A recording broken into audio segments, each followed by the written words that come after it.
The air in the Colorado Rockies was a sharp, biting cold that Ethan had learned to read like a book. It was a cold that didn't just chill you to the bone. It was a living presence that could steal your breath and paint the world in unforgiving shades of white and grey. For a decade, Ethan had been a paramedic here, and the landscape's rugged beauty was etched into his soul, just as its tragedies were etched into his memory. The scars on his heart were as numerous as the frozen pines lining the treacherous mountain roads. Today, however, felt different. A blizzard had rolled in with a ferocity that defied all weather predictions, turning what should have been a routine Saturday into a full-scale crisis. The road to the secluded mountain lodge, a place known for its picturesque but perilous weddings, was completely gone, swallowed whole by tons of compacted snow, ice, and rock. An avalanche. Ethan's radio crackled with the frantic, panicked voices of his team. "We have a confirmed party trapped. ETA to the lodge is unknown," a dispatcher's voice shrieked, the signal fading in and out.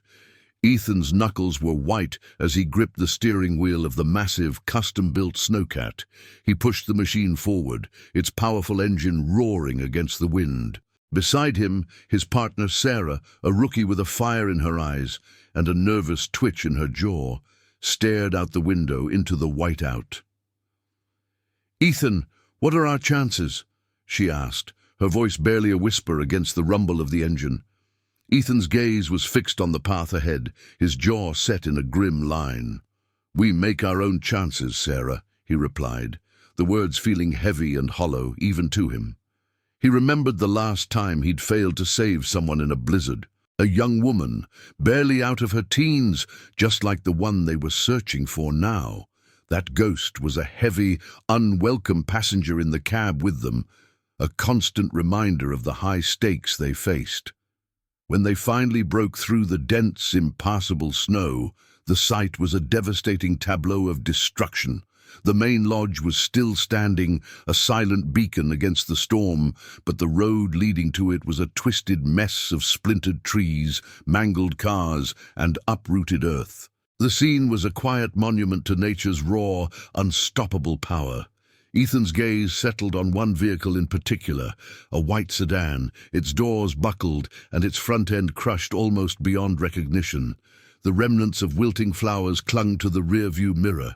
They could hear a faint, rhythmic tapping coming from inside. "There!" Sarah shouted, her voice breaking the silence. "They're alive!" Ethan's heart hammered against his ribs, a frantic drumbeat of adrenaline and terror. He knew from experience that a few minutes in sub-zero temperatures could be the difference between life and death. Every second was a debt they couldn't afford to lose. They worked with a desperate, practiced efficiency, their movements precise and urgent. Using powerful hydraulic tools, they pried at the twisted metal, the groaning protest of the car, a jarring contrast to the wind's howl. The first thing Ethan saw was a pale, motionless hand. Its fingers curled into a fist, then the torn and dirty lace of a wedding veil. The bride, Maya, was unconscious, her body contorted and trapped beneath the crushed dashboard. As Ethan carefully began to assess her injuries, his breath caught. Tucked into her clenched fist was a faded small photograph, a picture of a young girl with bright, hopeful eyes. The girl in the picture was the spitting image of his own little sister, Lily, who had passed away years ago in the very same mountains, in a similar kind of disaster. The sudden, gut-wrenching connection hit him like a physical blow. This wasn't just a mission anymore. It was intensely personal. This wasn't a stranger. In some strange, painful way, this woman was a link to his own past, a chance to rewrite a story that had haunted him for so long. He had to save her, not just for her sake, but for his own. Maya drifted in and out of consciousness, her mind a fragmented kaleidoscope of pain and fading light. The cold was a dull, persistent ache that had settled deep in her bones, a weight that threatened to pull her under, but the real pain was the crushing pressure on her leg, a relentless fire that burned and screamed. Through the dizzying haze, she could make out a man's face, a paramedic with tired, kind eyes and a beard dusted with snow. He was a low, steady anchor in the storm of her mind, his voice a calm counterpoint to the chaos. "Maya, stay with me. Just a little longer," he said, his words a lifeline she clung to. He worked methodically, his hands careful and sure as he applied a splint, his movements practiced and efficient. The air was thick with the metallic scent of blood and the fresh, earthy smell of pine. "We're going to get you out of here," he promised, and for the first time since the world went dark, Maya believed him. The memory of the crash came flooding back in disjointed, brutal flashes. The sudden, deafening roar that sounded like 1,000 freight trains, the car lurching violently, her fiancé's panicked, desperate scream, and then the world turning into a chaotic, frozen blur of tumbling rocks and suffocating snow. The last conscious thought she had was of her hand desperately clutching the only memento she had left of her childhood, a photograph of her and a girl who looked eerily like her. A twin sister she had been separated from at birth and adopted by different families. She had spent years searching, hoping to find the other half of her life, the one person who could truly understand her. And now, here she was, on what was supposed to be the happiest day of her life, trapped and alone in the unforgiving cold, a symbol of a dream that was slipping through her fingers. As Ethan continued his work, the photograph slipped from Maya's loose grip. It was an old, crinkled picture of a young girl, her smile bright and hopeful, a wave of sorrow and nostalgia, so powerful it almost buckled his knees, washed over him. The girl in the photo was a heartbreaking, gut-wrenching echo of his own lost sister, Lily. He remembered their last day together, a bright, sunny afternoon before the storm hit. He'd promised to protect her, to always be there for her.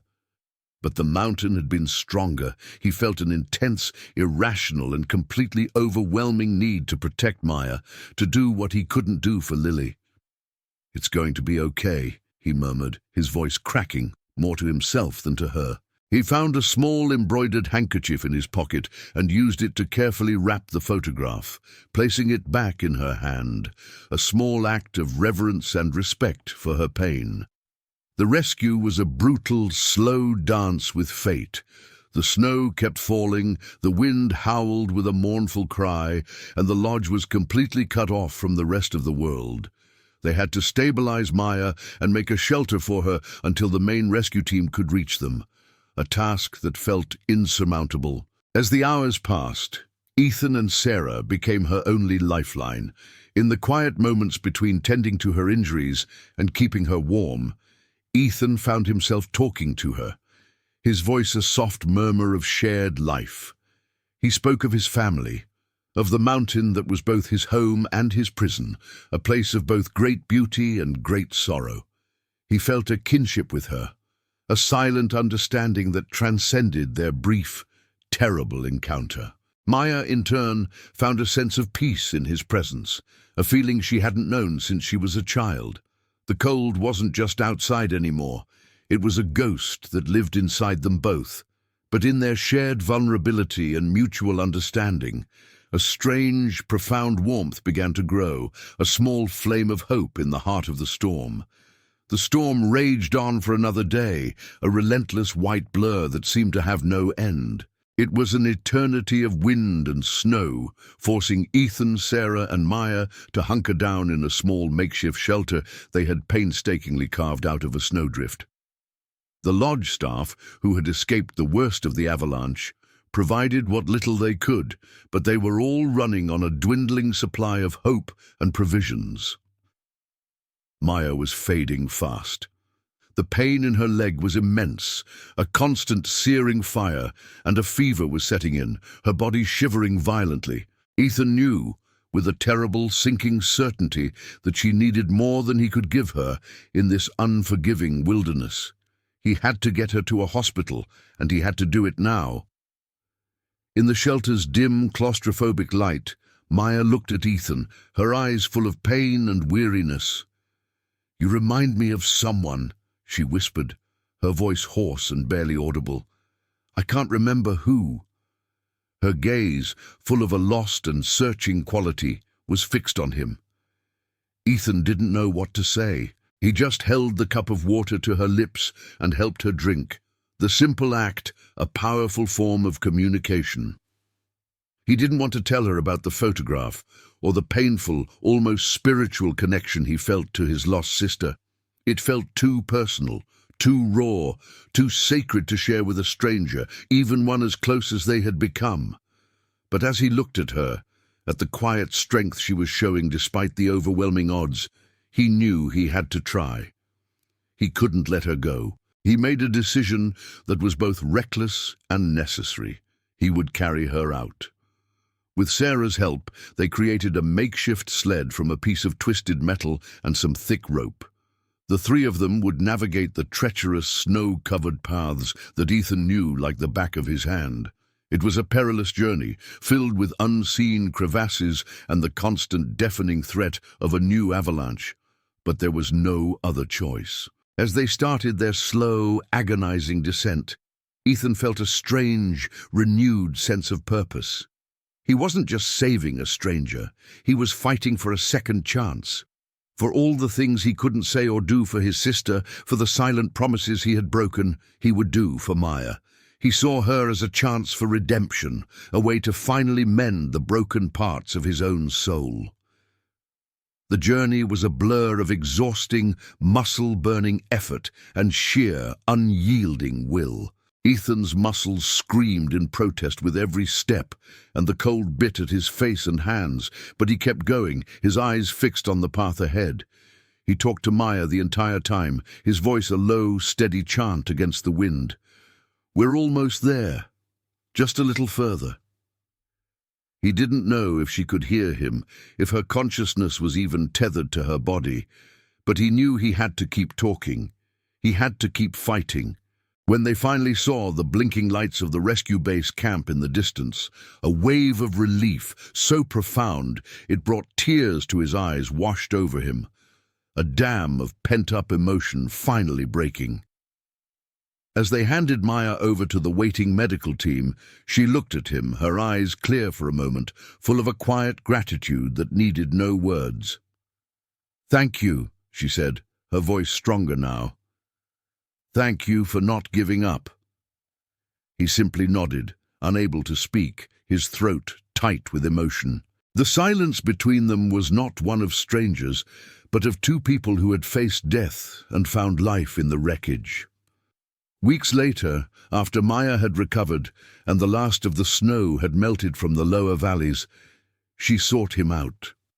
They met in a quiet coffee shop in town, a world away from the cold and the chaos. "I wanted to give this back to you," she said, her voice soft, handing him the now clean and crisp photograph, its edges no longer crinkled. "You wrapped it so carefully." She smiled, and the warmth in her eyes was a stark contrast to the cold, distant look he remembered. He looked at the photo, at the young girl's face, and finally, he understood. This wasn't about a ghost from his past. This was about a new beginning. He saw the strength and resilience in Maya, and in her he saw the hope he had lost so long ago. He hadn't saved a ghost. He had saved a person, a life, and in doing so, he had finally found a way to save himself.